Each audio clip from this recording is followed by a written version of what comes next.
এত সুন্দর করে সাজুগুজু করে কোথায় যাচ্ছি বলেন তো? না রে ভাই, আমি বিদেশে যাচ্ছি না, আমি যাচ্ছি হলো দাওয়াত খেতে আমার ননদের বাড়িতে। সাদিকা হাই দাও তো, এখানে ক্যামেরায় হাসো বাবা হাসো। সাদিকা ক্যামেরা হাতে হাই দাও, সাদিকা হাই দাও, হাই।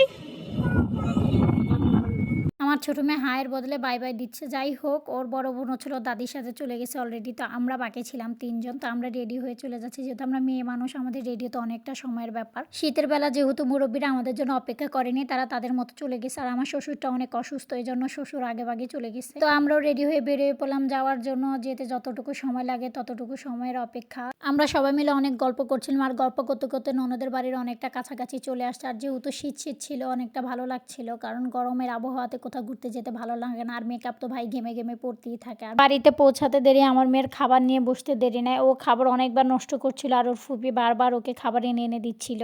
ও অনেকটা ছোট, নিজের হাতে কিভাবে খেতে হয় সেটাও জানে না। তো যাই হোক, ও খাবার খাচ্ছিল, এদিক দিয়ে ছিল আমি বাড়িটা ঘুরে ঘুরে দেখাচ্ছিলাম। এই ছোট্ট কুড়ের ঘরটাতে আমার ননদরা থাকে। কেন আমার ননদ এই ছোট্ট ঘরটাতে থাকে সেটাই আপনাদের সাথে আজকে শেয়ার করব। আর কি কারণ আমার ননদের বাসায় দাওয়াত সেটাও বলবো। আমার ননদের বাসাটা যেহেতু একটু গ্রামের মধ্যে, তো যার কারণ হচ্ছিল আমি আপনাদের ঘুরে ঘুরে দেখাচ্ছিলাম। তো আমার ননদ কেন এই ছোট বাসায় থাকে সেটার কারণ হচ্ছিল, এই যে বড় একটা বিরাট বাড়ি দেখছেন, এই বাড়িটা হচ্ছিল আমার ননদ নতুন করে করছে। দালান কোটা করতে অনেকটা সময়ের ব্যাপার, যার কারণে তারা ওই ছোট্ট ঘরটাতে থাকছে। আর এদিক দিয়ে হচ্ছিল আমার বড় মেয়ে, তার আমাকে ডাকছিল আসার জন্য, তো আমাকে দেখে হাসছিল। তা আমি এদিক দিয়ে হচ্ছিলো বাড়িটা সম্পূর্ণ ঘুরে ঘুরে দেখাচ্ছিলাম। এত বড় করে ঘর করছিল, আমি ভাবছিলাম যে ওরা মানুষ মাত্র 2 জন কীভাবে থাকবে এত বড় বাসায়।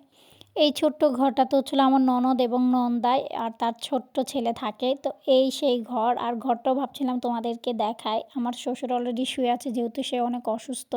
আর এটা হচ্ছিল মাটির চুলা, এখানে রান্না করে। আমার মেয়েগুলো এই পরিবেশটাতে এসে এত পরিমাণ আনন্দ পেয়েছে, কারণ তারা সচরাচর এমন গ্রাম্য পরিবেশ কোথাও পায়নি বা দেখেনি ছোটবেলা থেকে, যার কারণে এখানে এসে সারাক্ষণ মাটি নিয়ে খেলাধুলা এগুলোই করে যাচ্ছিল। আর এদিক দিয়ে হচ্ছিল আমি খাবার খেতে বসে গেছি, যেহেতু আমি একটু খাদক টাইপের মানুষ, মানে খেতে পছন্দ করি, যার কারণে হচ্ছে আমি বলছিলাম যে আমাকে আগে খাবার দিয়ে দাও, আমি আমার মতো খেয়ে নিই। আর ঘরটা যেহেতু অনেকটা ছোট, সেখানে খাওয়ার তেমন একটা প্লেস নাই। অনেক আত্মীয় স্বজনদেরকে দাওয়াত দেওয়া হয়েছিল, এতগুলো মানুষ এতটুকু একটা ঘরের মধ্যে খেতে পারবে না। তো যার কারণে হচ্ছিল বাহিরে খেতে দিয়েছিল। এদিক দিয়ে হচ্ছিল আমার ছোট মেয়ে বারবার আমাকে খাবার সার্ভ করে দিচ্ছিল আর বারবার আদর করছিল।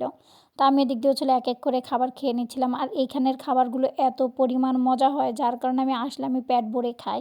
আমি যেহেতু অনেক খেতে ভালোবাসি, সেহেতু খাবারগুলো সবসময় আমার সামনে এনে দেয়, আমি আমার নিজের মন মতো করে খাই। অনেক জায়গায় আছে খাবার তারা নিজ হাতে বেড়ে দেয়, কিন্তু আমার ক্ষেত্রে ব্যতিক্রম, কারণ আমারটা আমি নিজেই বেড়ে খাই, কারণ তারা জানে আমাকে বেড়ে দিলে আমি খাওয়াটা পছন্দ করি না। এই দেশের একটা ঐতিহ্যবাহী নিয়ম আছে, সেটা হচ্ছিল আগে ভাজি দিয়ে খাবার শুরু করতে হয়, তারপরে তরকারি, তারপরে মাংস। অনেকেই ভাবছেন হয়তো বা আমি শুধু মনে হয় তরকারি দিয়ে বা ভাজি দিয়ে খাচ্ছি, হয়তো গোশত কিছু রান্না করেনি।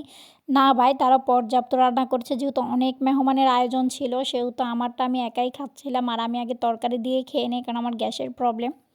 এই দেশের মানুষেরা যখন আত্মীয় স্বজনদের ঘরোয়াভাবে দাওয়াত দেয়, তারা অবশ্যই খাবারের আইটেমে বেগুন রাখে, কারণ বেগুন তারা এত পরিমাণে পছন্দ করে। বেগুন, আলু ভাজি, ডিম, এই খাবারগুলো দেওয়ার পরেই হচ্ছিল তারা গরুর মাংস, মুরগির মাংস ইত্যাদি যা যা হয় সেগুলোই দেয়। তো আমি হচ্ছিল অলরেডি ভাজি দিয়ে বেগুন দিয়ে খাওয়া শেষে, এবার হচ্ছিল আমি গরু গোশ দিয়ে খাবো। আর আমি আমার মতোই বেড়ে খাচ্ছিলাম। আমি এত পরিমাণ খেয়েছিলাম ভাই, বিশ্বাস করেন আমি সেখান থেকে উঠতে পারিনি। আর এত বড় বাটিতে করে একা আমাকে গোশ দিছে, আর আমি এই সবগুলো গোশ খেয়ে নিয়েছিলাম। আর আমার ননদের হাতের রান্না অনেক পরিমাণে সুস্বাদু, মানে এত পরিমাণে মজা যে কোনো মানুষ আসলে হয়তো 3 থেকে 4 প্লেট ভাত খেতে পারবে। আর আমি অলরেডি 4 প্লেট ভাত খেয়ে নিয়েছি।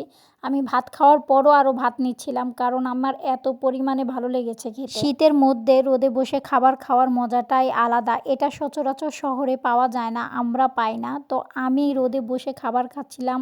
আমার খাবার খাওয়া প্রায় শেষ, আমি খেতে খেতে আর গিলতে পারছিলাম না, এত পরিমাণে খেয়ে নিয়েছিলাম। এদিক দিয়ে হচ্ছিলো ননদকে বলছিলাম আমাকে একটু সালাদ দাও, কারণ আমি আর খেয়ে পারছি না। আমার ননদ সাথে সাথে আমার জন্য সালাদ বানায় নিয়ে আসছে। টমেটোটা যেহেতু একটু কাঁচা কাঁচা ছিল, পাকা টমেটো ছিল না, তারপরও সব মিলিয়ে আলহামদুলিল্লাহ খুব ভালো খেয়েছি।